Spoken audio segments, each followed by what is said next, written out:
Hello everybody and welcome back to the Better Call Sukan podcast with Arif and Carl.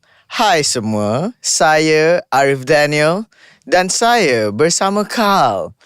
Hi Carl, how are you doing? The reason why aku sembang like very santai and relax sebab off recording tadi kita ada sembang dengan the guest and aku rasa macam aku very santai, very breezy actually. So I feel relaxed a bit talking about this episode today. So how are you feeling actually, Carl? The wind is blowing favorably today. The wind is blowing Sebenarnya tu adalah producer Anaf tengah tiup kat tepi je. Dia tiup macam tu. But basically Carl dah bagi a bit teaser to everyone out there about what are we going to talk about. And I am very honoured to listen to her. Sebab benda ni, I mean this sports tak pernah ada lagi dekat Better Call Sukan. It's very popular actually. And also it's very popular not just to like orang tahu pasal benda tu, tapi we have athletes yang wakil the country to the big stages, mengharumkan nama negara about like these sports. So Carl, why don't you introduce to the audience and the listeners siapa guest kita pada hari ni dan kita nak sembang pasal apa sebenarnya? Okay, we're gonna sail into this episode straight away. Yes, we're gonna talk about sailing. Pelayaran. Okay. I think so lah kan, betul kan? Pelayaran kan? Yes. Lebih kurang. Okay, guess the teaser dah. Okay, the guest dah cakap lebih kurang. So kenapa lebih kurang? Bukan tepat we'll find ke? out. We'll find out more. Alright Carl, introduce lah kepada kita semua siapa guest kita pada hari ini. Alright, ladies and gentlemen, welcome to the show, sailing enthusiast Norma. Yeah, Thank you very much. Welcome. Happy to be here. Alright, thank you for being here. For the first time kita nak sembang pasal sailing. Yes, tapi yang kita tahu, orang general tahu, sailing ni adalah pelayaran dan berlayar. Ya, betul lah. That's in my general. So is it 100% correct as pelayar, the direct translation? Yes, sukan pelayaran. Sukan pelayaran. Yes. So basically sailing, like you're telling us, is that there is competitiveness and there's recreational sailing. And then there's also the commercial ones. Commercial. I'm gonna go more into that later. Okay, so kita nak tahu macam dia naik. We won't know about like what is the boat, apa, adakah yacht kan? Yacht is a type of boat ke sebenarnya? Yes, it's a yacht. Yeah. Yacht dalam Malay is kapal layar. Oh, kapal layar. Oh, kalau sailing boat dalam Malay? Boat layar. Boat layar. Okay. Kita tak tahu lagi. I'm still a bit lost sebab kita sangat awal-awal in this episode. But before that, we just want to know how you as a sailor, kan? You're a sailor kan? Yes, I am. Macam mana you mula jatuh cinta terhadap sailing lah? Adakah you daripada kecil you tengok papa ada sailor man ke apa ke? Yeah, so do tell us. Yeah, thank you for having me here today. Yes. Very happy to be here and happy to share. So my adventures in the waters. Oh, okay. Adventures started in the when waters. I was a child. My late father used to have a cruising boat. So he would used to take us for fishing expeditions, island hopping, so on and so forth. Okay. So the love for the ocean has been there a long time ago. Okay. Since I was a child. But I also am a sea scout. Pengakap laut. Pengakap laut. Yeah. So is it a like a group? Yeah, so it's Dia tu pecahan daripada scouts. It's the same organisation that offers Yang scouting pengakap Malaysia on tu? land, betul, pengakap Malaysia, Persekutuan Pengakap Malaysia that offers scouting on land, it offers scouting on the waters as well as air scouts. So So I'm assuming that you are not raised in the city then. I am raised in the city. I'm born and bred in KL. Born and bred in KL, tapi pengakap laut dekat mana KL ni? So the idea here is pengakap laut ni is the discipline on maritime, to understand what is the maritime around us. Okay. So because of my involvement with the Sea Scouts, and I deal with young people who does the Sea Scout program. Okay. So the Sea Scout program, we have many badges, many skills. But if I were to summarize them into 5 themes For pengakap laut for ni. pengakap laut ni, Okay. one is that the activities will touch on naval tradition. Naval. So all the symbolic framework, maksudnya we will actually do colour ceremony macam Navy juga. We will know the bosun part calls macam Navy juga, and we will understand why the navies do night watch, so on and so forth. So Okay. these are symbolic lah. Uniform pun lebih kurang sama macam Navy. Okay. Yeah. Second theme is seamanship skills. Okay. So this is where we talk about Seamanship. seamanship. Oh, there's a word Seamanship. Seamanship. Okay. So this is where your knots will come in. You understand the rules of the road. What is the code of conduct? Naik boat, naik kapal, naik ferry ke? You are aware of the seamanship skills. Oh. Then the third theme is water recreation. Okay. So this is where the sport, Comes. the water activities, the water recreational activities come into play, where it could be kayaking, it could be boating, it could be Tak kisah apa-apa lah. sailing, tak kisah apa-apa lah. Okay. Windsurfing, so that it comes under here. Snorkeling, scuba diving, the whole works. Okay. The fourth theme is on marine education, Okay. conservation. okay. So sambil-sambil we enjoy ni, we also need to teach the young ones about conserving the environment, especially Yeah. marine life lah. Okay. Last but not least is life-saving skills.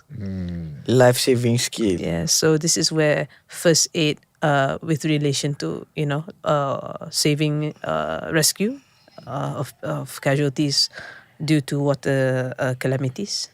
So we will also teach the young ones about these. So whatever it is yang banyak-banyak in our schema tu, it's centered around these 5 themes. Okay, so you did mention that you growing up, you were a water scout. Okay. Was there, and then now you still do it? Yeah, so what I did was in 2016 I became a leader of a Sea Scout group, a unit. And this unit comprises of children, boys and girls, from the age 13 to 17. So if you look, I spoke about our activities kan. So as a leader, I'm supposed to find either sponsors or vendors or avenues where the kids can do their batch work of all of these activities, and sailing was one of it. So in 2016, I met a boat owner from the Royal Selangor Yacht Club, and he had 7 yachts, not very much use. And I learned a lot about keelboat sailing from him. Okay. He's ex-Navy, nama dia Commander Yo Cheng Kwan. So you're a commander as well? No, he is. I just learned from him. He was a Okay. retired Navy. Okay. So he then taught me what is a keelboat, how does sailing work, what are the rules of the road, what is a regatta, everything around it. And eventually, after I knew all of this, alongside that, I also create opportunities and programs for the young ones to also do sailing together. Okay. Yeah. I have a question. When you were young and now, were there any difference in the syllables for water scout? Yes, there in scouting, obviously there's a progression in how the syllabus has evolved. Of But course, I think the five principles tu yang it remains. It remains lah. Cuma dulu Dia mungkin berkembang lah. Dulu mungkin 10 lencana je. Sekarang ada 70. Oh, Wow. Macam tu lah. okay. Wow. Okay. So by joining water scouts that made you fell in love in sailing, Yes. kan? Tapi water scouts ni dia bukan hanya fokus kepada sailing saja kan? Tak, dia sebenarnya terminologi Sea Scout bukan Water Scout. Alamak. Nampak tak tuan-tuan dan puan-puan, saya tak layak. No, it's okay. So, Sea Scouts. So, Sea Scouts ni dia tak hanya berfokus kepada sailing saja. Because you said Sea Scouts ni one of the principle is water Water recreation. recreation. So, it revolves everything. Yes. So, what menarik perhatian you yang macam you said Sailing daripada ada yelah speedboat lah, apa paddle boat lah, kayak lah, macam mana you tertarik kepada Dengan sailing? sailing. Sebab you said your dad naik cruise kan? Cruise, yeah, it's just a Cruise is just a speedboat. Yeah. Speedboat, yeah. Yang menarik pasal sailing ni is teamwork. Oh, so that intrigued you? And what intrigued me was it required the skipper. Skipper ni is the captain of a boat yacht lah. Of a yacht. Dia Okay. macam captain kecil lah. Okay. So the skipper has this ability to manage a crew and to foresee 6 steps ahead what will happen. And in that foresight, he or she is also able to then translate to the crew and tell them and delegate work to them accordingly so that the boat continues to move, everyone is safe, Okay. and matlamat objective whatever of that day tu tercapai. So this to me is not just duduk santai, angin in the hair. It's not just that. There's actually a lot of work in the head. Banyak tactical techniques that Betul. you have to think. I give you an example. If I were to give you an analogy, skipper tu ibarat CEO of the company. Okay, company is the boat lah. Company is the boat. So kita biasa kalau saya buat training, let's say with adults lah kan, Okay. we would give them roles. Ada jadi skipper, CEO lah. Okay. Ada board of director jadi navigator. Okay. They will determine the direction of the okay. company or the boat in this sense. Ada yang kerja dia memang dia suka operations je. So Okay. dia akan buatlah kerja berat dia. Like, getting the winch handle, putting it Tarik in the winch, tarik tali the rope ke, and all semua. that. So very technical. Okay. You're very technical people.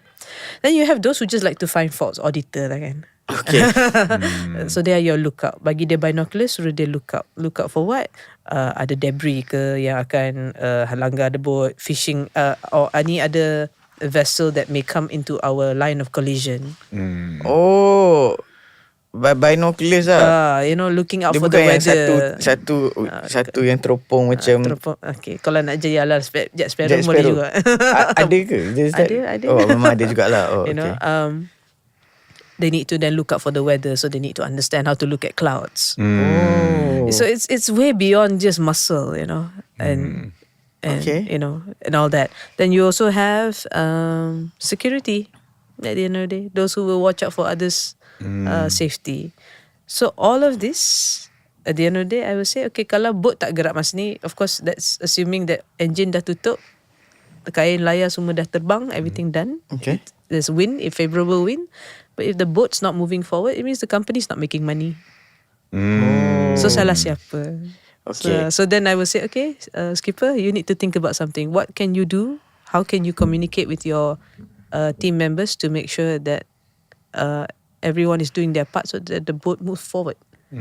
So then they will start realizing is like, okay, sebenarnya it's not about brawn, it's more of like brains and how you communicate with each other. How do you overcome each other's nuances? And you need to be very, very level-headed to do this. Oh. Yeah. Okay. Yeah. Sorry, I have a question. So macam like, if one person overlaps to another person too, it will not work lah. So there's only one captain on the boat. And like again, so you saw this This is like first hand ke, then like all this first hand you macam interesting ni diorang Yeah, buat ni ke because- one day macam someone just say ikutlah kita orang naik. So I mean obviously kalau nak belajar sailing ni is normally through apprenticeship. Orang ajak, and of course your friends can ajak you and you can just go and have drinks and just party on the boat and you probably don't learn anything.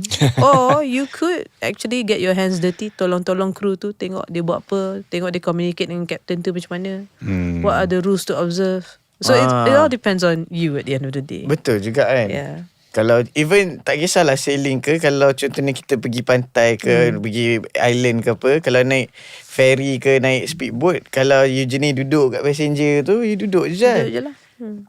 Okay. Are you the type person yang duduk kat passenger ke? I'm the type person that contohnya kan, kalau boat tu, kalau ada driver, I pergi depan tengok apa dia buat. Lepas tu kalau kat belakang, kalau duduk belakang, tengok apa sebenarnya dia orang tengah buat actually. Tapi tak pernah lah berani nak tanya kan. Sebab tu commercial kan, you said. Tu commercial. Yeah. Okay. Now I want to ask you, bila you cakap all this kan, kita boleh nampak from prior, before I actually entered the door, before we actually spoke about sailing until now, dia macam muka dia macam very lit up terus and very bercahaya bila dia sembang pasal sailing. Bukan pasal lampu. Oh, bukan sebab lampu. Okay. But what's the feeling actually? Personally, how you didn't say, like you said about the pemikiran, The technical, the What's the analytical. feel actually personally when you sail? Before we go macam tanya, like actually sailing ni apa? Of course, when everything is in place, in its place, and the crew is in order, and there's good wind, and the boat moves. So that feeling is a very good feeling of moving forward, of having direction, of reaching somewhere. That whatever it is in your life that's bugging you down, you have it under control. That is the feeling I get. A sense of accomplishment and direction. Okay. What? I'm just saying. I'm spitting out here lah. What if everything is right but there's no good wind? Then you'll be becalmed. We have been becalmed before for 33 hours. Become tu apa? Macam tenang. Be tenang. Be calm. Becalmed tu is a very nice way to say that tak ada angin, boat tak gerak, mampu kau lah. Love it. Because when there is no wind for a sailor, that is the end of the world. Zaman dulu tak ada engine. So boat yang pirate ship yang besar-besar tu Tersadai lah. Bukan dia drift. Because the problem is when you don't have propulsion, you literally will just go where the current takes you, and your journey could be the next 30 days, and your rations will start running out. Patience will start running out. And you are in the middle of the hot sun, and it's not as simple as you take out a fishing rod, you get a fish. It doesn't work that way. Faham? Yeah, and when you are adrift, understand that and if you don't have propulsion, meaning engine to save you ke apa, you can run into a rock. You can run aground. That's damage to the boat. The risk of sinking, the risk of just abandoning the ship and being adrift some more. Okay, my question, before I tanya pasal what is sailing actually and berapa boat per kategori semua, you kata like you reef, you tersadai kalau tak ada wind tu dulu. Tapi sekarang ni mesti ada orang yang macam orang yang akan always, the navies yang akan pusing kan. So in the end they will nampak Coast Guard. Obviously they will nampak you macam tersadai ke apa. So radio communication is important. So on every vessel tu kena ada radio, and the radio should obviously be powered lah kan, so that you can call for help. But the reality is, let's say even if you have engine and engine to broken down, normally that's the reason lah, if you are drifting ke apa, because you cannot start the engine. Kan? And then you don't have wind to power your sails kan. So the thing is, you can radio out for help, but help may not reach you in hours. In that few hours too, many things can happen. Yeah, because you did. I'm picturing a situation like when you are adrift, you might be in one location, but the wind can take you to another location. That's another issue, and also another issue could be, let's say if you are becalmed, that's fine. But say there's an accident that happened. Say the one part of the boat hit your head ke apa ke, and you have an emergency. Macam mana tu? Ada orang heart attack ke. So these things, it's not like the ambulance is going to come 15 minutes later. You're talking about hours of waiting here. Okay, seram juga. But benda tu pernah jadi? Pernah jadi. Selalu berlaku. Okay. Yeah. Okay. So as a skipper of the boat, memang these are things to foresee lah. Kena think ahead lah. These are things you really need to, contingency plan kena ada. Kena make sure. Make sure everything is tip top. The crew actually knows what to do in the event anybody gets hurt. Dia contohnya like your keel boat tu, because the listeners doesn't know yet, keel boat tu boat besar. So dalam boat tu tak ada spare boat kecil untuk bawa. Dia ada life raft. Life raft je. Life raft tu dia dalam bekah yang besar gini. It's about 25 kilos more or less, and then you have to pull a rope, and then it will meletup besar, and then it will inflate. Dalam life raft tu is like a little teepee lah. Warna orange, dalam tu got a bit of biskut kering and all that, and some thermal blanket, but you're still going to be drifting in that one. There's Dia tak ada small boat ke apa? some boats will have a dinghy, tapi boat tu boleh muat mungkin 2-3 adult je if you have 10 people. Oh. But life raft normally can fit like 8 people. Oh, besar. Yeah, they have their capacities lah. No, macam dalam cerita macam apa? Captain Phillips Yes, lebih kurang. Kan? Yeah. Okay, so now after we speak a bit about your personal journey, pasal a bit of sea scouts, bukan water scouts. Yes. Now actually, can you just go through with us, me, Carl, and also the listeners, the audience yang tengah tengok and tengah dengar, sailing ni apa sebenarnya, and then berapa kategori yang dia ada? Because you said because like recent games, Olympic Games, the sailing tu you kata ada skipper lah apalah, tapi Malaysia tak ada the big boat, dia ada satu boat kecil je. So yeah, just explain. So for Olympics and for international tournaments, normally those are dinghies. So dinghies are smaller boats. Okay. They're literally in the classification of sailboats. Okay. So you have at most maybe one main sail, and then you have a foresail, 2 pieces of cloth, and a platform to fit maybe at most 2 people, depending. Yeah. So that's the category of sport that they do. Whereas, and you know, with those kind of boats, the draft or the freeboard, maksudnya jarak daripada where you sit and the water tu is you can touch the water lah. Kan? You should be getting wet. Whereas on a yacht like mine, the freeboard is at least 1.5 meters. You don't get wet at all. Oh. You don't touch the water. Okay. Yeah. And it has a keel. Keel tu macam fin. Fin tu at least 2 meters long in the middle of the boat. Macam ikan. Ikan ada fin kan. Okay. Dia ada fin kat atas, bawah tu. So that is known as a keel. Oh. Fungsi keel ni is more to prevent the boat not so much of rocking. So okay. And also to make sure that in the event the boat keels over, gravity ada boleh capai this keel and bring it back to center. Oh, okay, I'm seeing the photos of the keel boat right now. Yeah. Okay, Whoa, I just googled types of sailing boat. Ada berpuluh sailing boat. Ada Sloop, schooner, schooner, cutter, trimaran, dinghy, which is just one of it. Yes. Monoglass, catamarans, yawl, catamaran, daily sailor, airboat, Yawl, racing sailboat, catches, cruiser, yes, yeah. sailing dinghies, motor sailor, multi-hulls, Multi-hulls, yes. bulb keel, cutaway keel, gaffer, keel boat, tall ship, sailboat, cat. So keel boat ni is just one of the many. Yes. Boleh buat crossword puzzle tu. Itulah boleh buat crossword puzzle. Wow.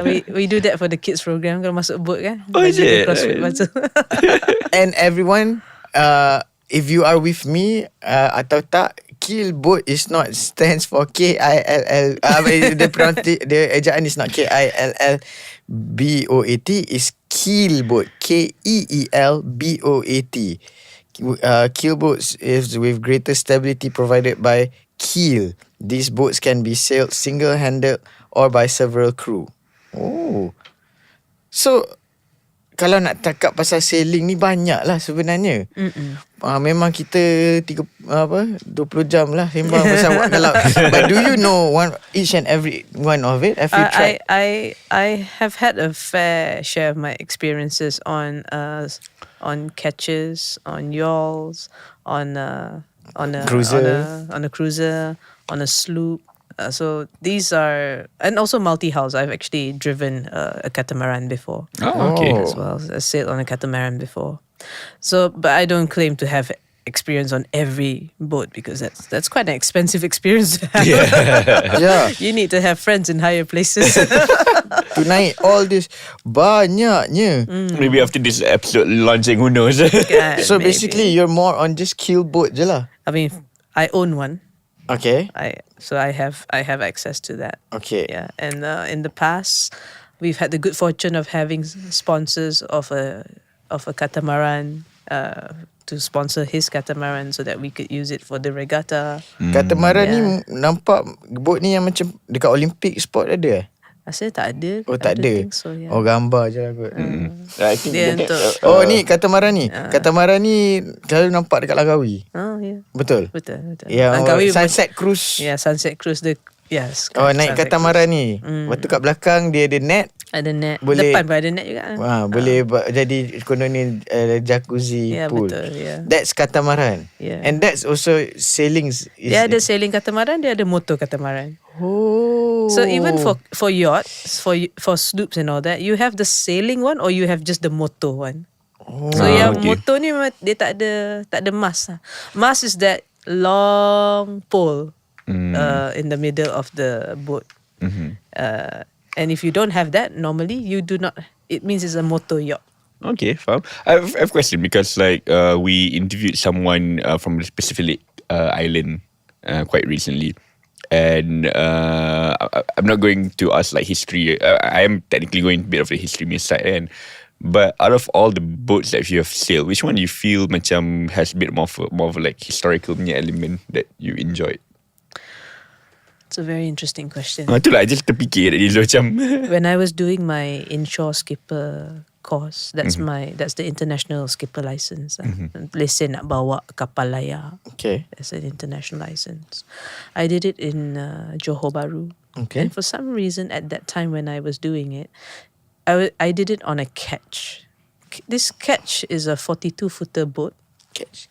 And it has 2 masts.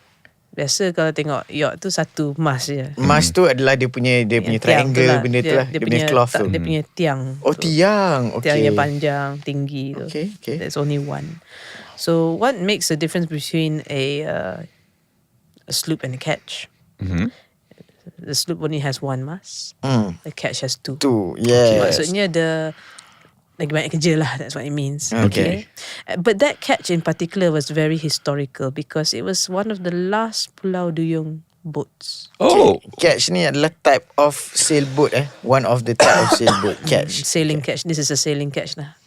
Okay. So that particular boat, nama dia Maybrit, but it flies the Singapore flag, but it was made in Terengganu by the Pulau Duyung boat makers. Okay. So it has a very deep history into Malaysian boat makers. It wasn't a Mat Saleh fiberglass boat, if you get what I mean. yeah.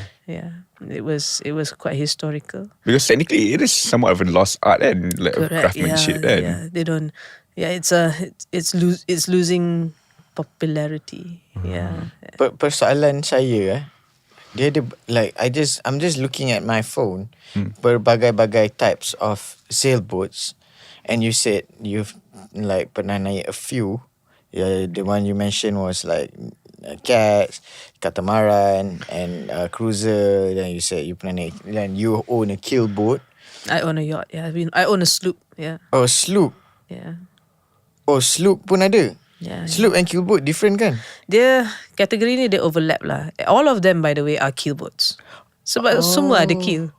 Yes. Semua ada the fin The kan? fin. Yeah, that Keel fin fin. ni. Oh, okay. Semua ada. Yeah, so it's a terminology that we use interchangeably depending on what we want to talk about. Yeah. Okay. Faham. Sloop ni boat yang satu saja tiang. Okay. Cat ni yang lebih daripada satu tiang. Cat ni dia bukan lebih satu tiang. Catamaran ni dia ada 2 badan, 2 hal. No, the cats yang you said. Catch. KETCH. CH. Itu lebih daripada satu tiang. Betul.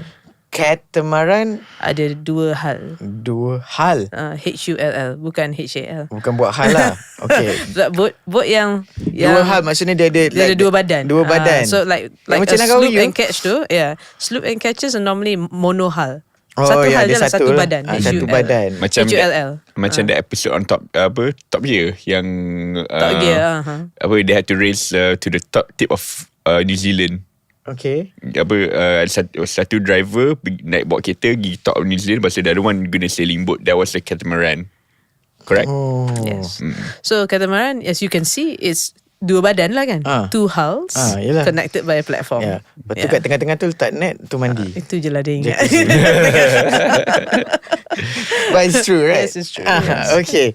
So macam mana kita nak sembang pasal sailing macam ni? Let's talk about your boat je lah kot. Sebab kalau nak cakap pasal in detail one by one, pening kan the listeners nanti. So, bukan je listeners, kita yang pening. I have a question. Before we go for that, how did you obtain the international license? How was the length, the process? Yeah. How did you find out? There are Is it three. valid? Apa semua tu? Yeah, there are three main issuing bodies in the world. One is IYT, which is Canadian based. The other one is RYA, which is UK. What is IYT and apa? I can't remember what IYT stands for. Y is yacht. International Yachting, I don't know, training for maybe. And then you have Royal Yachting Association, Okay. RYA. Then you have ISSA, International Sailing School Association. Ooh, okay. Also, issuing office is in London, but training center is in Poland. Okay. But ISSA and RYA, IYT respectively will have sailing schools all over the world. So you have these different sailing schools, and they could be boat sellers, they could be shipyards, or they could be yacht clubs that is accredited by either one of these three bodies. Okay. And they will conduct courses. So normally the baseline cost would be either day skipper ke, inshore skipper ke. So that will depend on your mileage that you clock in. Oh, So okay. inshore skipper ni, nama inshore maksudnya when the point of navigation is to always look for the shore. So the limit to go out of port normally about 20 or 40 nautical miles. Maksudnya your eyes can still see lah, oh ini apa, resort apa, the landmarks or the lookout points. So that will still be the basis of your navigation. Okay. Kalau offshore skipper maksudnya jauh lagi. So that is the limit of your so-called lesson lah. Okay. Yeah. Normally to do these courses is over 10 days. Okay. 10 days. Is there a test at the end or? The practical assessment ke? is more to how you manage the crew. Oh, How okay. you manage the boat. How much you know and if you can do everything. Dan dia ada grade lah kan. Dia tak ada grade. It's Pass atau fail? It's not a pass or fail. It's a lifelong learning. Because at the end of the day, when they assess your ability to manage crisis. Faham. Oh, no wonder lah. Few my friends who are in maritime, they're very tenang, calm. Calm. Yeah. Calm. You Okay. need to show that you have competency in managing. For example, if there's a man overboard, what do you do? Man overboard maksudnya ada orang terjatuh dalam laut lah. What do you do? Pernah. Oh, Tak pakai life jacket lah tu. that's why kena pakai life jacket. Oh, that's why kena pakai life jacket. Okay. Yeah. Okay. Okay. Yeah. So like Sorry Arif. It's 10 days. 10 days. 10 days. Yeah, 10 days course. Then like lesson tu valid sampai berapa lama? Sampai bila-bila. Oh. and is it very costly actually Very costly. to even be Inshore skipper, Yeah. basic inshore skipper. I think you're looking at the market rate sekarang kalau dalam ringgit ada 10,000, 15,000. satu hari 1K baik.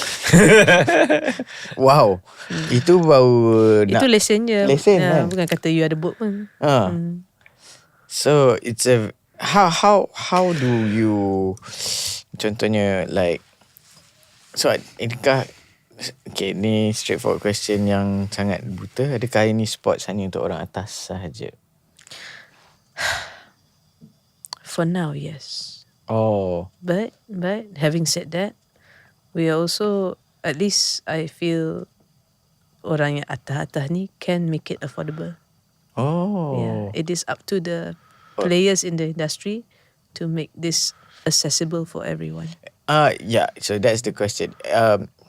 How can you make it like or is it like accessible to everyone? Contohnya you kata you buat all this, memang ada open day ke apa ke atau macam yeah. So what I do alongside this hobby, I actually have a maritime education company or enterprise. Okay. So what I do is that I focus on providing sail training for young people at an affordable rate. So instead of the usual thousands. They come for Beratus saja. just a few $100. And the course takes how long? So that depends on the keperluan of the child, but normally we offer like keelboat level 1, level 2. It's really for teenagers. So they Nice. spend like either half a day or they can do an overnight, which we incorporate with a movie night inside the boat. Oh, cool. Yeah, so it's just for like a teaser and a taster, and we take them So out. your sailing school. I'm not sailing school yet, but on my yacht I do provide such a facility lah. The reason why you belum buat a sailing school? To do a sailing school requires a lot of in terms of infrastructure. Okay. You actually need macam the marina in place. You need a classroom and all that amenities lah. So that's quite a big undertaking. Okay. Because you need like have a building, an academy, so on and so forth. So right now where my boat is parked is at the marina. Okay. And the boat is the classroom. So I actually tie up with another sailing school called Asian Yachting Academy. Okay. Yeah, they're based in Johor. And What's your academy called? mine is called Ray Nautics. Ray Nautics. Yeah. Is it one word, Ray Nautics? Separated. RAYKNOTICS. RAY space NUTTICS. NAUTICS. Nautics. Oh, Nautics. Nautics. As in nauticals. Berapa Yeah. knot kan? Knot. Bukan not. They're nautical. NAUTICAL. Oh, nampak tak? Aku just smile and wave and understand. But yeah, so Smile and wave, boys. so what do you provide besides that? So I do sail training. Okay. I also provide like seamanship courses. So I do navigation courses, sea navigation course. So ajar macam mana nak baca ni lah carta laut. No, that's nice. That's cool. Yeah. How long have you been like having this organisation ke academy ke? I don't know actually to put it up. This academy I have since 2020. Okay. But I've been doing this part of sea scouting pun lama dah. Since 2016. Oh, so you incorporated lah. Yeah, I incorporated it. Okay. Because initially I only do it on a voluntary basis for the Sea Scouts. But after that, because of social media, several like international schools and private schools approached me to say that they actually want this as part and parcel of their development, co-curricular development for their students. Okay. So they actually want their students to know how to read charts, how to read topography maps, and I have the marine sextant as well. So they learn how to, yes, correct. They learn how to use that. You learn how to like measure the distance between the shore and where you are, right? So the marine sextant is just a glorified protractor. What it does is that it measures the angle between the horizon and a celestial body. Okay. Wow. Banyaknya kita sembang, but it's very general actually. Belum deep lagi in one. I'm gonna go ask another general question untuk membuatkan orang yang kepada yang tengah dengar ni rasa macam alamak deepnya. Aku nak tukar channel lah. No. I'm gonna take you back, guys. Come with me. Be lost with me together. The technical the IT and all, it's evolving in all sports lah, nak kata. Does sailing ada, like because you say you ada projector all that, macam mana the tech evolves now? Okay. Dulu kalau sailing on any boat, Yes. dia selalu pakai carta kertas, meaning paper charts, paper maps, which makes it very this is quite traditional lah kan. Yeah, and it's if you're at sea, all you see is water around you. So where are you on the map put at any point in time? You have to, so the navigator will always have to look out and look at the lookout points on land to triangulate to see where they are on the water. Okay. Importance of that is to make sure that they maintain distance from shore, so that they don't run aground, because the boat kadang they have a requirement on how deep the water should be. Kalau cetek sangat nanti run aground, you're stuck. Yeah. Or if it's a rocky seabed, Yeah. tergeser ke apa ke kan, lepas tu bocor, that's another problem. So these are the duties of a navigator. It's not just where to go, how safe is it where you're at, and where you need to avoid. Because some places the trench is deeper kan. There we go. Yeah. Sorry, does that make a lot of difference? If you were to go to like a trench and terdalam sangat ke whatever, does it affect with the your If it's competition? deep, it's fine. Okay. If it's shallow, it's the issue. Yeah. Ada benteng pasir ke. So you have all these technologies now to So see. now we have the chart plotter. So you can use even on your app. It's called Navionics. It's a boating app. And you can... Nak download terus kan? Yeah, Nak tahu. you can download and you can look at it. But if you want to subscribe to a chart of a particular area, kena bayar setahun. Oh. Yeah, but it's a very interesting looking chart. Kalau kau download, lepas tu kau ingat kau nak buka app ni masa kau naik kayak dekat Tasik Titi Wangsa, tak, it doesn't work like that lah. Just telling you that Taman lah. City Once, I think no need lah. Feeling you know lah where you at. Mungkin Tasik Kenyir. Oh, Yeah, boleh Tasik Kenyir is a bit more challenging. Okay. Yeah, so right now we have chart plotters.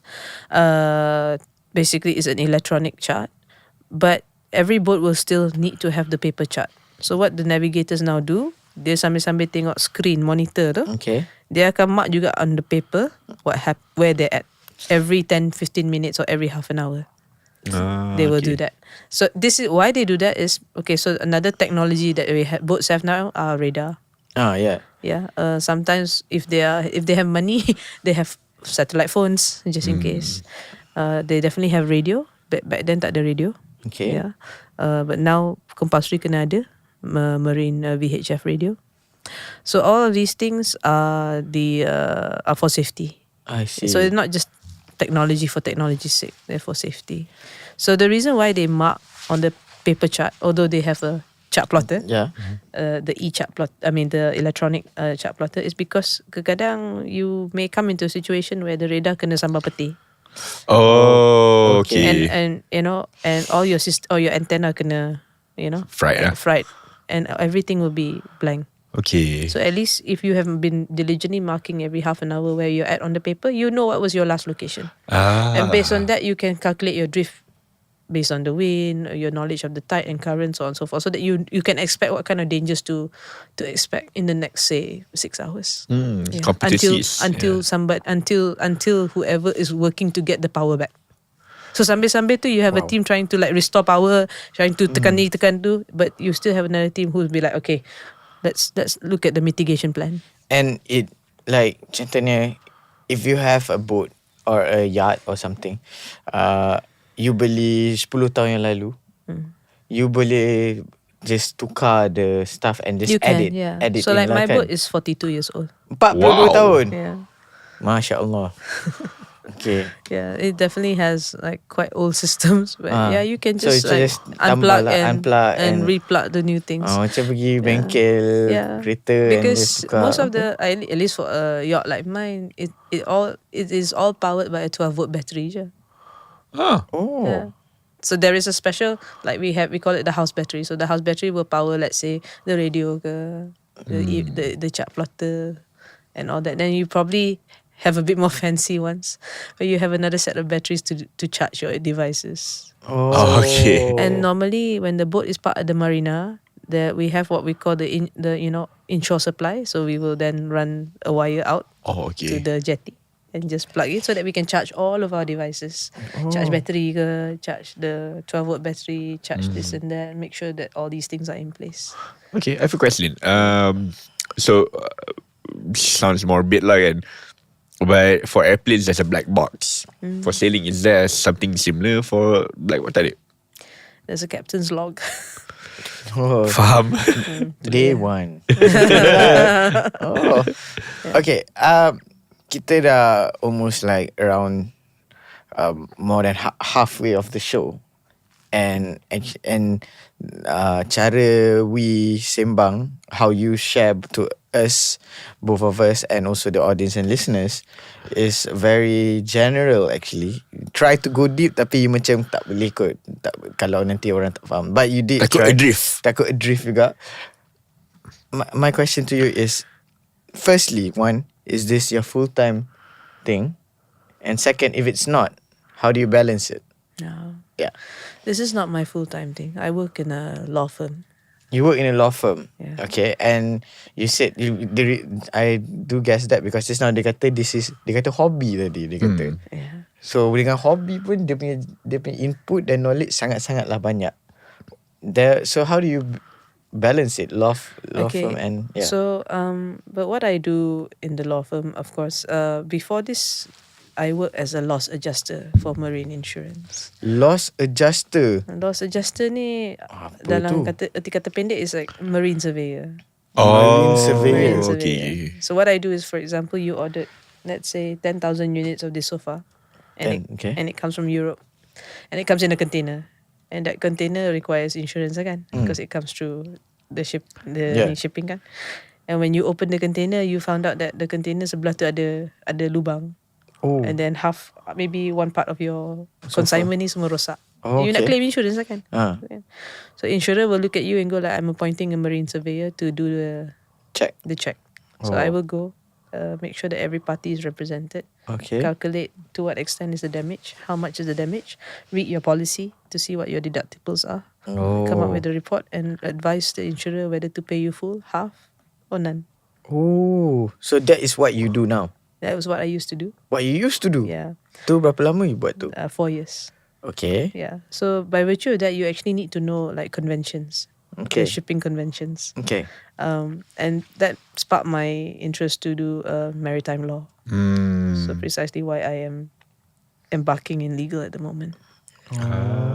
Okay. So to me, it isn't so much, well, balancing time is one thing, but to me, they're both enriching. Okay. Do you understand? It helps out with Yeah. with what you love for Correct, yeah. for sailing.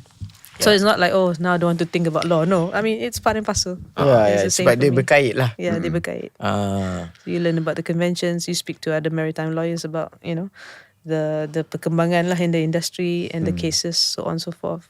So like even when I was a marine surveyor, we had a case mana ada satu tongkang tu dia tenggelam, What is tongkang? a barge. Barge, ni, okay. Barge adalah? Tongkang ni dia macam satu platform, dia bukan boat lah, dia okay, it's just a huge sampan untuk carry macam concrete Sampah. piling, Oh. cement, For anyone who dah pasir. pernah pergi Penang, bila naik that bridge tu boleh nampak dia selalu lalu. Tongkang ni tak ada enjin, selalu kena letak boat heret dia. Oh, okay. And, dia macam transport je lah, dia macam trailer. Okay. Lepas tu letak boat is the trailer head. So tongkang ni dia tenggelam, and then they needed to, of course, recover it. Yes. And in that time, in the company, only there were very few people who knew how to read sea charts. So I was one of them. So it was a very interesting take lah for me. That case was like, okay, so it sank on this date, this time. What was the weather, and what is in the season? What is the current like? Okay. High tide, low tide, pukul berapa? Then we have to do some calculation to know where the barge would have drifted, so that we know how to advise whoever to recover to pick it up again. Wow. These kind of things. Ingat macam cerita So tangka. amazed. Oh, I'm so amazed because like dia kata sailing, ingat macam racing. We didn't even speak about regatta also. So if you want to go into the regatta bit, so now that you know what is a sloop, a ketch, so on and so forth, Yeah. and how they fit into on the water. Yeah. So on the sailing bit and on the competitive bit, they convene in a event called a regatta. Regatta So ni macam the Super Bowl of sailing. Yes. Kan? Yeah, it's just a sailing a boat race. A boat Grand race. It's just that we don't call it boat race.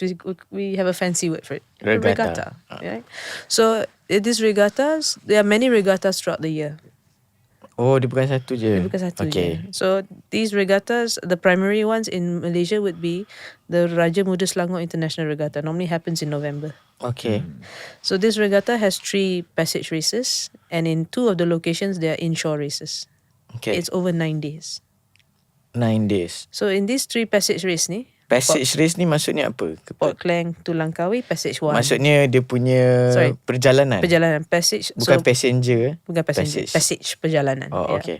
So Port Klang to Pangkor is the first leg. Okay. Or the first passage. Pangkor to Penang, second. Penang to Langkawi, third. So It's at this point of recording, it's 98 days away. 98 days away, yes. Langkawi. Okay. Yeah. So these 3 passage race ni, all the boats will race at the same time, Okay.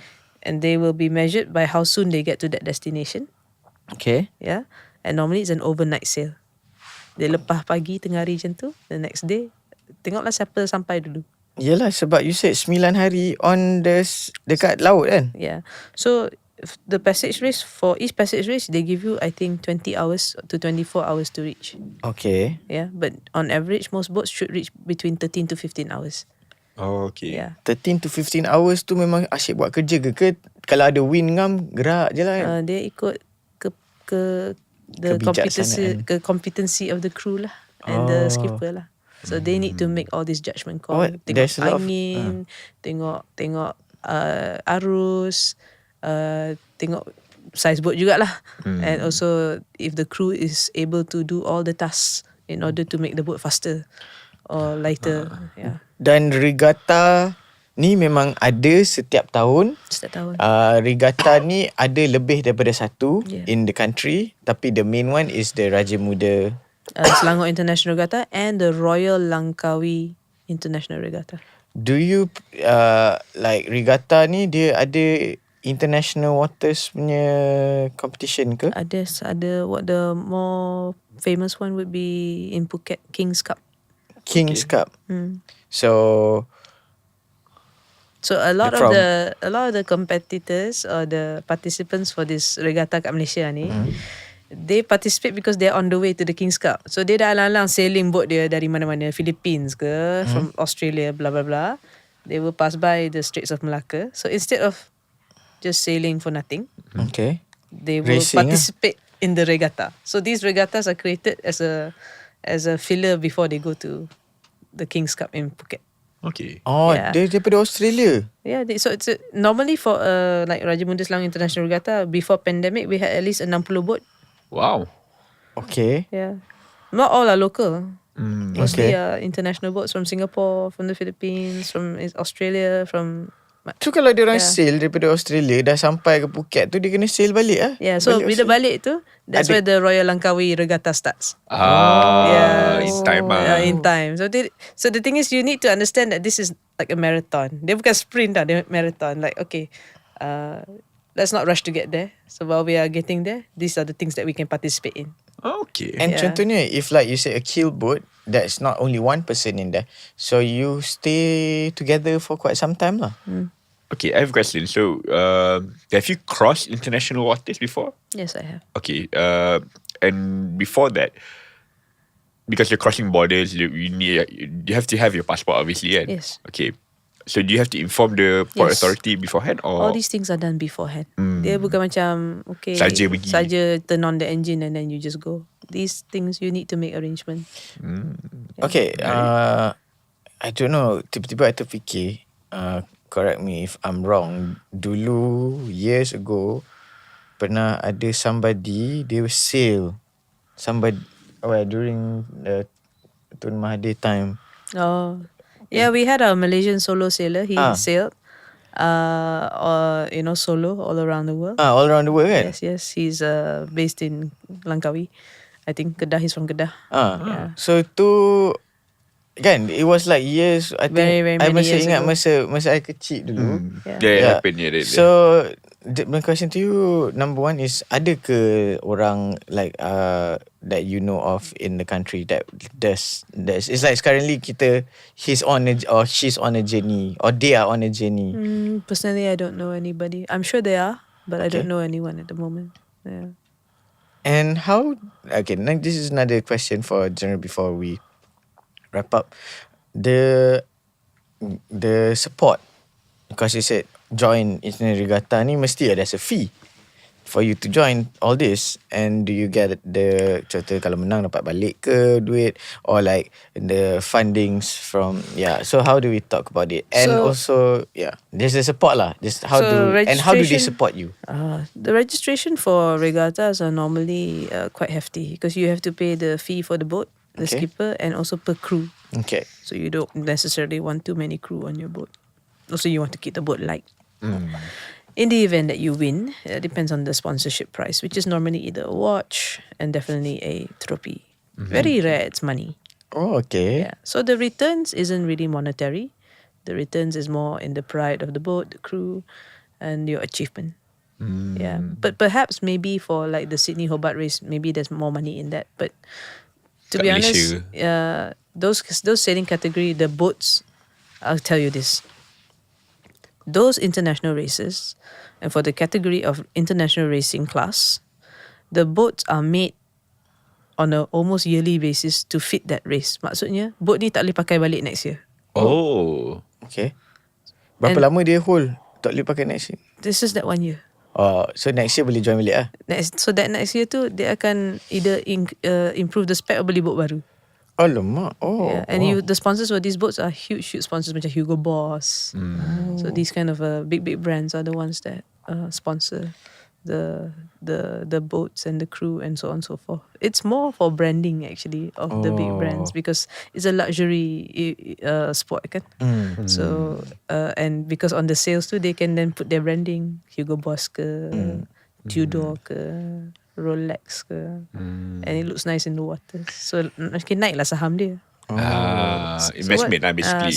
So it's more like these huge brands will invest in branding through sailing and will then sponsor the crew and all that blah blah blah. Dia punya training, dia punya jersey ke, dia punya participation, and if they win, makin naik lah juga saham dia. Wow. Okay. So I think the returns there, of course they are paid a salary as well because these are professional crew. They'll be paid a particular salary to or stipend in order to win this and to train. Wow. Okay. Yeah, but that is again a different class. It's Yeah. not for everyone. Yeah. Okay, we do have questions on social media that we are asking the audience apa semua tu kan. So we have one question from a friend of mine, actually Anwar, who actually IG'd me earlier this morning. Dia kata best passage that you have done in sailing. Your favorite. Basically, I think he's asking your favorite lah. Yeah, but your sailing journey kan. Uh-uh. Your Best best view. sailing ke best view. I like Langkawi. Langkawi ya. Cantik. Cantik Sebab tu dia ada sunset river cruise punya offer. And I've done macam the inshore race tu around the island. Oh. Cukup mencabar because there's a lot of Rocks. tak. Langkawi is made of 99 islands kan? Yes. Yeah. So around the main island in and surrounding Kuah Town tu kan. When you go around that island, there ada banyak mountains. So there's a lot of valleys. If you're not careful, if you understand, if you blow wind through the V of your fingers ni, you feel the wind strongest here. Oh, okay. You know, so maybe here is a mountain. You tengah layar and everything is good and fine. Suddenly here there's a gust of wind. Oh. So there's like you have a lot of these unexpected. Macam like a So di wind antara funnel. pulau atau mountain Yeah. kecil ni, Yeah. memang itu adalah yang paling mencabar sebab angin dia tak ada block lah. And Tak ada especially blockage. and especially kalau you have your spinnaker up. Spinnaker ni is like a parachute. Dia macam kain layar tapi dia jenis parachute. So dia boleh bawa angin dari belakang. And it moves your boat a few, like maybe 5 knots more. Okay. Especially when there's low wind. Cuma if you're not careful with the use of spinnaker and you tak peka that there may be strong winds ahead, nanti dia jadi masalah, which I went through before lah. But having said that, Langkawi is challenging but very beautiful. If you tersadai mana-mana pun, it's okay. You don't feel like you tersadai mana-mana. Just put your anchor down, jump in the water, and it's okay. Enjoy yourself. Oh, nice. Yeah. Okay, just a follow-up question from me. Where do you want to sail in the world? I mean, your macam bucket list. Actually, the Philippines. Philippines lah. Oh, the Boracay, all that, is it? Yeah, Oh. Fair.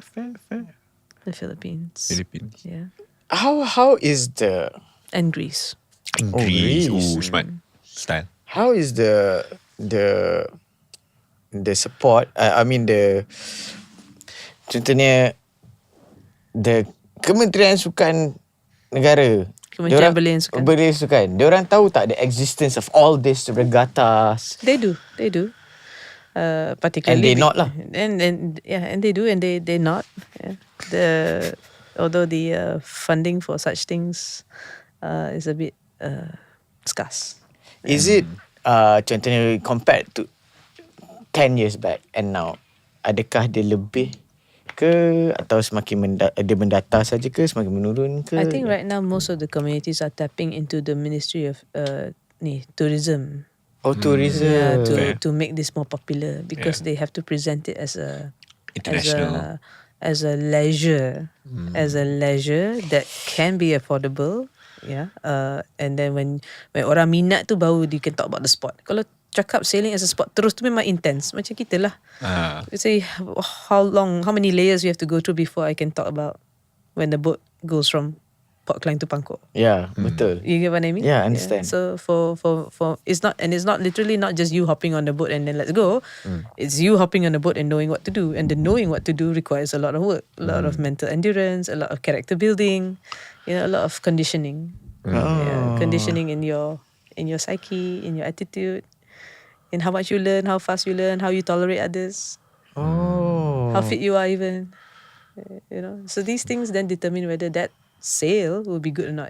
So I said the difference is, yes, I can have friends that ajak I pergi sailing and I just drink a bottle of water and enjoy my watermelon juice and I don't have to worry about anything kan. Or I could go to the driver, help out the crew, understand the nuances, tarik tali ke, tambat boat ke. Oh. You understand? Yeah. Tapi kalau yang commercial yang kita pergi bayar tu, Commercial tu you already paid for being just leisure kan, so that's your call. Yeah. But if you want to then learn the sport, there's a lot you need to condition for yourself. Yeah. I'm talking, okay, I think my question is contohnya you said how you letak your boat dekat Marina. Kena bayar macam parking fee ke, Yeah, we have apa to, ke, to the marinas and all. Correct, kan. yeah. So in the marina wise in the country, is it banyak ke tidak ke? Yeah. So there are many marinas operating in the country. Though in the past, with the previous leadership, we have actually in total about 11 marinas on the peninsula. But most of them are already abandoned. Oh, peninsula saja 11? Yeah. So dekat Borneo Islands? Borneo Islands, I ada juga, but mostly managed by Jabatan Laut lah. Oh. Yeah. So the ones in the peninsula I know are mostly abandoned. Tak ada orang Tak ada park orang, and boat dia diorang kat punya situ.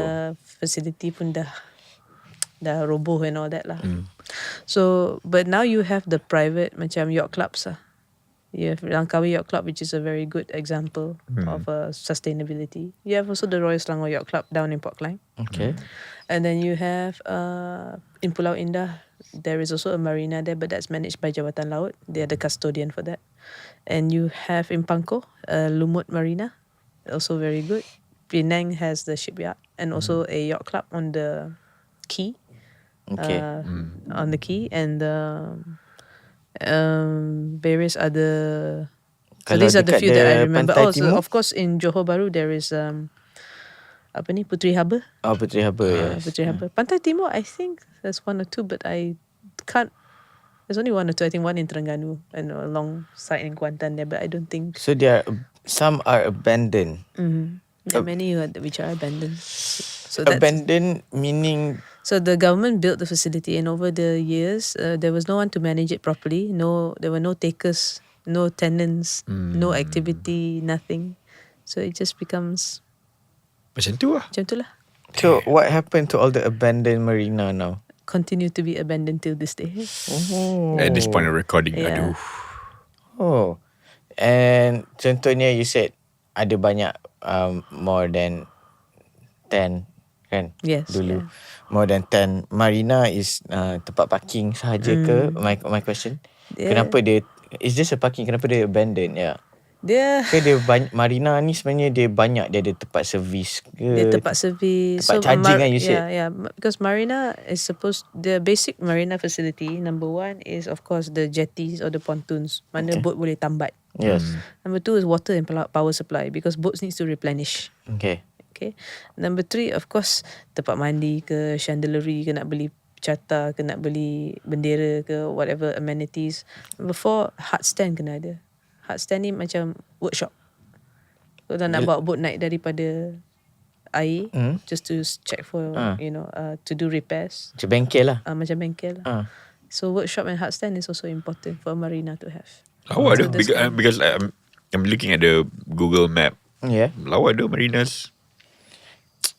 Kau Google marina in Malaysia kan? Yes. Kan Marina Bay Sands kan? Oh.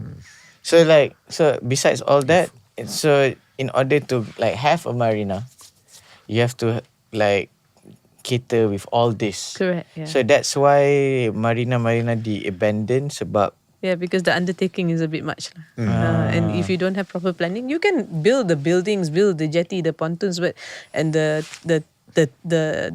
apa ni substations for it. But if you don't have a good manager and get people to Jaga actually tenants, then how are you going to sustain? Admins and facilitators lah. Services, yeah. Is that why do you personally feel that the government tried to build all this but tak ada, and then sebab tak kurang orang nak buat all this? I Is that think why it's it was just abandoned? poor planning. Yeah. Their intention tu baik, cita-cita tu ada, Okay. tapi methodology to get there tu tak fikir lagi. Tak terfikir. Dia cuma fikir finishing line. Dia fikir finish line aku nak macam ni, tapi nak to get there tu dia tak fikir lagi. Oh. Okay. So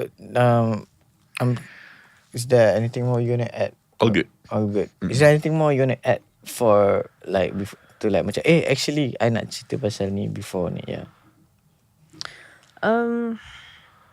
Perhaps I will share just Yeah, sure. what this whole endeavor in sailing has taught me. Yes. And I don't do this just because it's a sport that I like. I do this because I see how it builds young people. And that to me is the most rewarding.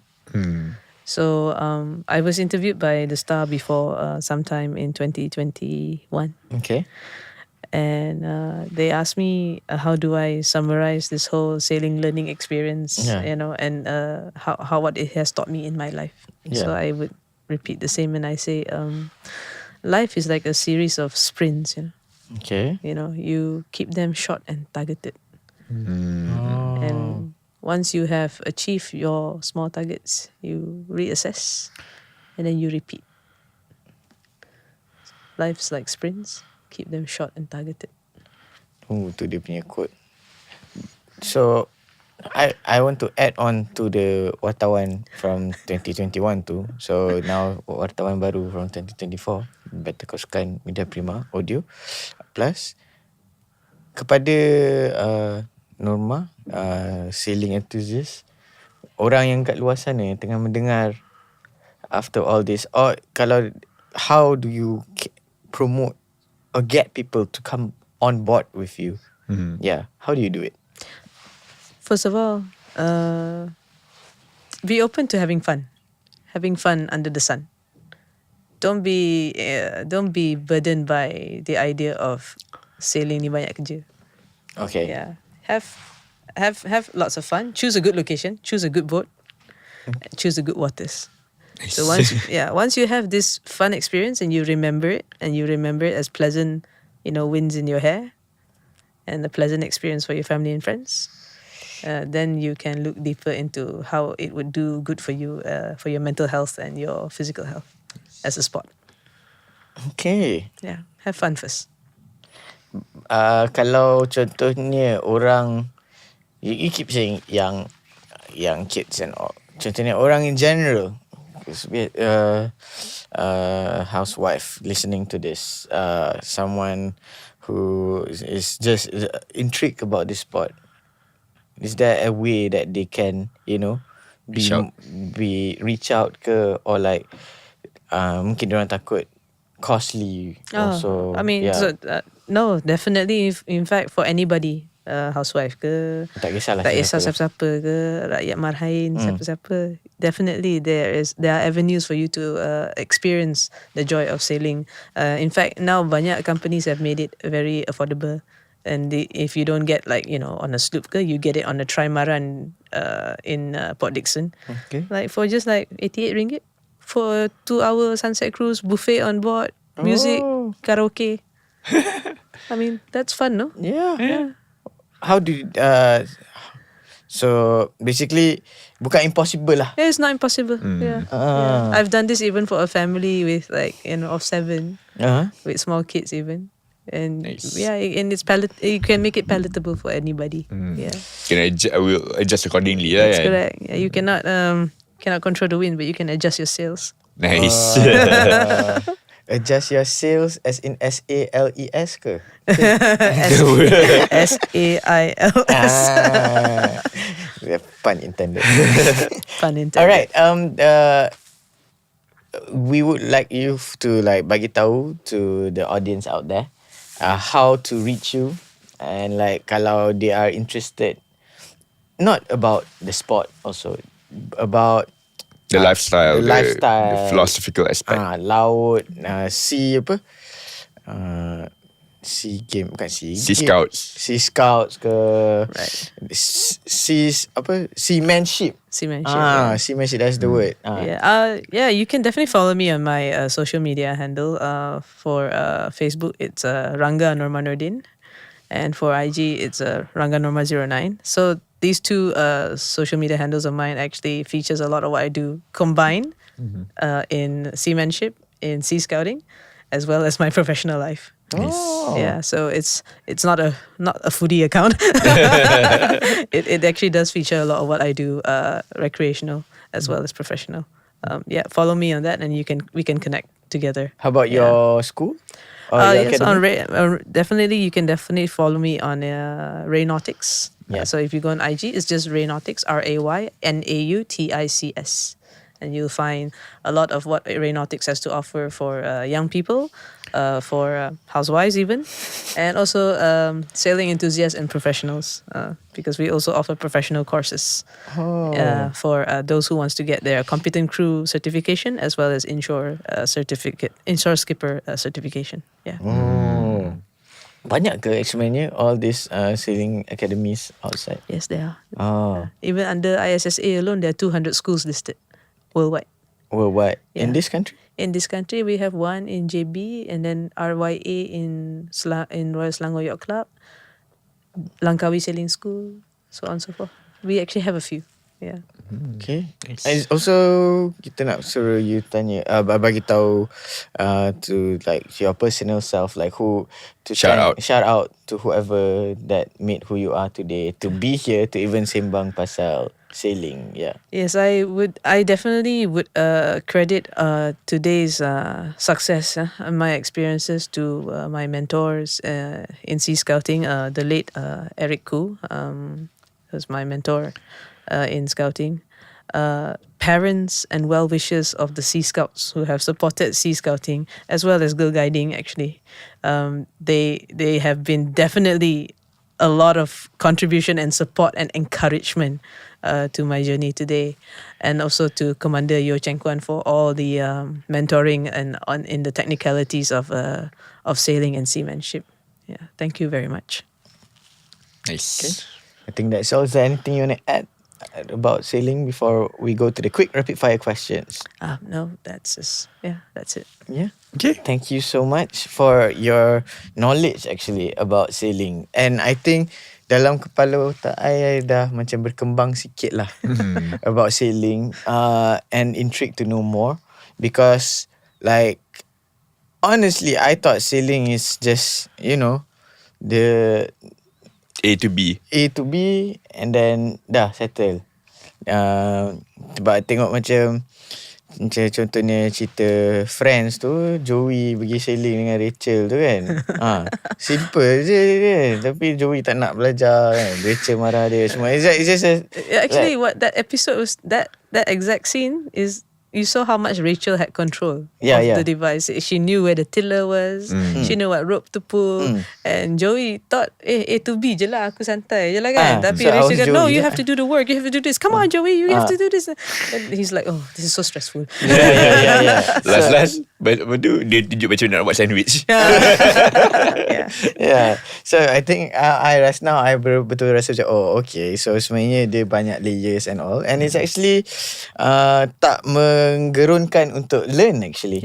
I think if that is the objective that you want to share first, bagi tahu introduction, and then I think people listen to this episode, they could feel like, hey, actually it's something that I can take part of it. Yeah, so by opening people's eyes and even my eyes, and siapa-siapa kat dalam the room in the studio, to realize that. We thank you for that. Thank Thank you so much for Thank that you. sharing. I think it's a very fulfilling episode for introductory of sailing dalam Betul Sukan. By a sailing enthusiast. Yes. Yeah, thank you. We from Betul Sukan, we hope that your adventure will go further, bigger and better. Sails on. Sail on. To Philippines. SAILS. Sails on. We wish you fair winds and following seas. Nice. We wish you fair winds and following seas, Captain. Betul, Captain ke skipper? You can just call me skipper. Yeah. Next time jumpa dia, skipper. Boleh. Tak ada kan? Bukan Captain lah. No, not Belum captain. lagi. Okay. Kita belum tanya pasal the ranks and the dim kan. Macam-macam tu sembang. Yeah. Alright. Macam-macam. So let's go to the quick rapid fire question. Dekat sini dia cakap any sports club that you support macam ni. Tapi kalau tak ada sports club you support, is there any sailor that you follow, athlete ke apa ke? I In don't. sailing wise. So in sailing wise, I always look out for solo sailors. Okay. Yeah, those who would like to embark on this journey of going solo around the world. So there is this movie you should watch. Okay. Apa nama dah movie ni? True Spirit. True Spirit. Yeah. And it's a real account about a girl, Okay. a minor, who Okay. actually went around the world by herself. Ush. I can't remember if she was 15, 16 or 14. Oh, But- baru je. But she's a Yeah. minor lah. Minor, That's for sure. yeah. Seorang. Seorang. Wow. Watch the movie. The Sea Scouts and I always have popcorn movie sessions, and we That's watch. a feature film, huh? Yeah, that's like the feature film. That I admire that because I think it takes a lot of courage for someone to do So that. what's the name of the person yang Tak ingat saya. Oh. I can't yeah, remember. I have think it you here. can. So yeah. dalam sailing ni tak adalah macam club ke or athlete yang you follow, or you There are or captain ke apa ke? like the rate. Normally, I follow races, like Sydney Hobart race. Jessica Watson. Jessica Watson, yeah, that's her name. Yeah. Oh. So if the more technical ones, I would follow the Sydney Hobart race. Sydney Hobart race is a Yeah. team lah. It's so that is the race proper because that's where all the big guns are. Oh, And you then follow have the- that's the event. Yeah, that's like the Grand Prix of The World sailing. Series. Yeah, so that one the boat is very fast, like 30 knots, 40 knots. Dia jenis yang Professional kau-kau very lah. professional kau lah, very up, very more atas than atas. Yeah, so The elite. very elite. That is a sport that I follow in sailing. So we from Medical Sukan, we do, we want to give all sports a chance. So 2 questions. Is there a sport that you still want to learn? And who do you want us to call in the future to be part of this podcast? When I was young, I've always wanted to be a swimmer, Okay. like Olympic swimmer. Oh. So, and I actually endeavored the training when I was studying in Australia. I did the training with the Perth national swimming team, Oh. but just like acah-acah je lah, like just to feel what it's like. Okay, 2 kali seminggu, Humble pula skipper kita. but quite intense because in that every session though, it's 2.5 hours, 4.2 kilometers. Oh, okay. And that is something I wish if I had a bit more youth and time, I would have pursued lah. To learn about that. To be a professional in that lah. Yeah, swimming, competitive swimming. Who I would like to see on the show. Kalau tak who pun, what topic ke What topic? yang ni, yeah.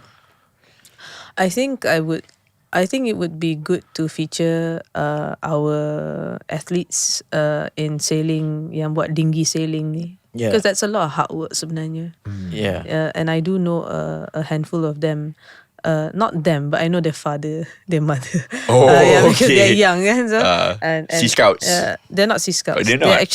They're actually national athletes. Okay. So and normally not so celebrated lah because sailing ni kan tak banyak orang Ya, betul. bercakap kan. Sekarang ni Coverage. Yeah. sebenarnya the 2024 Olympics ada dua national ada dua athlete national kan, athlete. Ya, betul. Ya. yang mewakili Malaysia, and Yeah. it's not easy to It's be not easy. in the Olympics. If It's not if easy. you all follow Sukan, you would know that you have to compose stats and all Betul. to be in Olympics. Correct, yeah. Tapi Malaysia ada dua atlet, Yeah. dan kalau kita tanya 10 orang, mungkin bukan 10 orang in general boleh nama dua atlet tu. Betul. Tanyalah saya sekarang, saya pun tak tahu nama girl. Yeah, I also do not know. yeah. I know the community, but I don't know their names. Yeah. But I feel that they should be highlighted because they work very hard to Yeah. get there.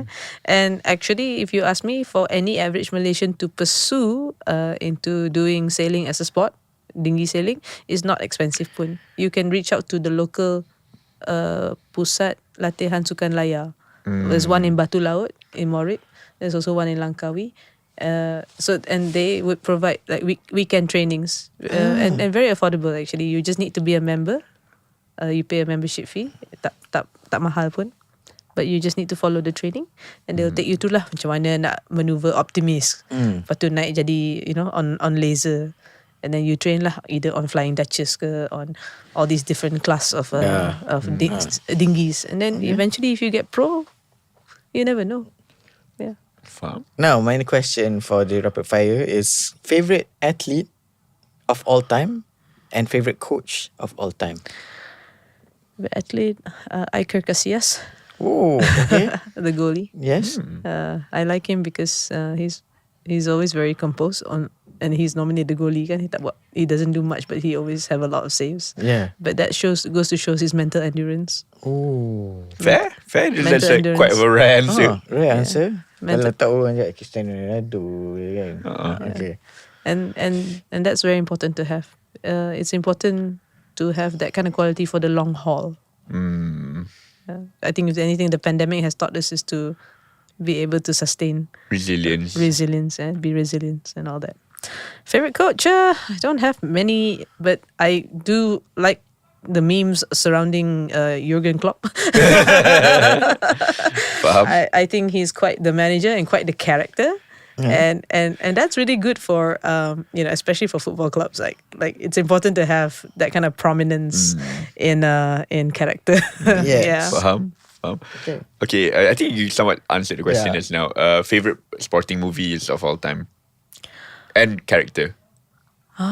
Sporting movies. And character from that sport. Mungkin dia sporting kata movie. true spirit tu That is on sailing. On but sailing, if you yeah. ask me sporting movie. sporting movies, in my youth too, I love Space Jam.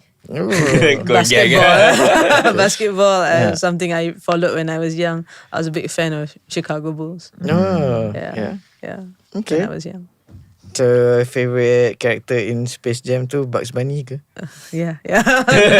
Not Michael Jordan, but Fair. more the cartoon doing it lah. I think it was amazing in that time to do that kind of cinematography. Yes. Yeah. Fair. Fly like an eagle.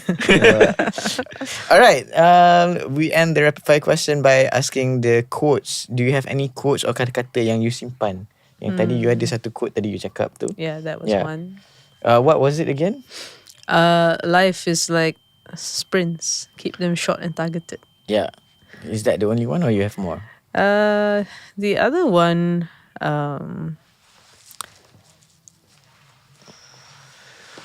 actually, I have a few more. Okay, sure. And if there's one that I have always lived by, with every pace you take forward, just take some time to take a step back so that you can see the bigger picture. And when you do that, look beyond what you see. Yeah. Wow. So kalau pergi depan pun Pergi depan, ada masa untuk jangan luru benda sangat. Take us and to not be so fixated. Take a step back and look beyond what you see. That's why you kena ada teropong. Wow. Is there any more quotes than you have? No, that's all. Alright, I think with that we can wrap up the show. Anything you want to add, Carl? Take it so, Marif. Anything you want to add again? No, thank you for the opportunity. Alright, with that, can you just bagi tahu one more time to the audience, or listeners, macam mana to reach out to you before I wrap the show? Yeah, so I can be reached at on Facebook through Ranga Norma Noordin, and on IG Ranga Norma 09, as well as on Raynautics on IG. Yeah. Alright, thank you so much, Norma. Skipper Norma, to share about your journey, about the knowledge of sailing, about knowledge of sea. Thank you for actually. the opportunity. The marine lah, actually. Yeah. We from Betul Sukan, I think, have learned a lot, actually. Like I said, this is why personally I love doing what I'm doing now, because I get to learn about every types of topics, and it's very interesting in every episode. Memang ada something to give. For this one, I think it's very nice for you to share, and it's actually really, I think, membuka mata lah kepada semua. So thank you so much for sharing. Kak, anything you want to add? All good. Take it so. Also, thank you everybody for listening to the episode to the very end. Kita punya pelayaran, kita punya passage dah sampai ke sini. But yes, if you want to continue the passage, if you want anyone else to come and share about anything, any topic related to sports, do let us know, and we will definitely call them. Thank you everyone for listening. We do appreciate you all the time. Also, do follow Better Call Sukan as well, and don't forget to follow all our skipper Norma on the socials dengan dia punya academy. Yeah. Yes. Cara aku cakap pun macam very Calm. ease and calm selepas this episode. So thank you everybody. Me and Carl, mungkin one day kita akan pergi sailing bersama dengan skipper kita. So my name is Arif Daniel, My name is Carl. And I'm Norma Noordin. and we will see you soon. Bye bye. Audio Plus.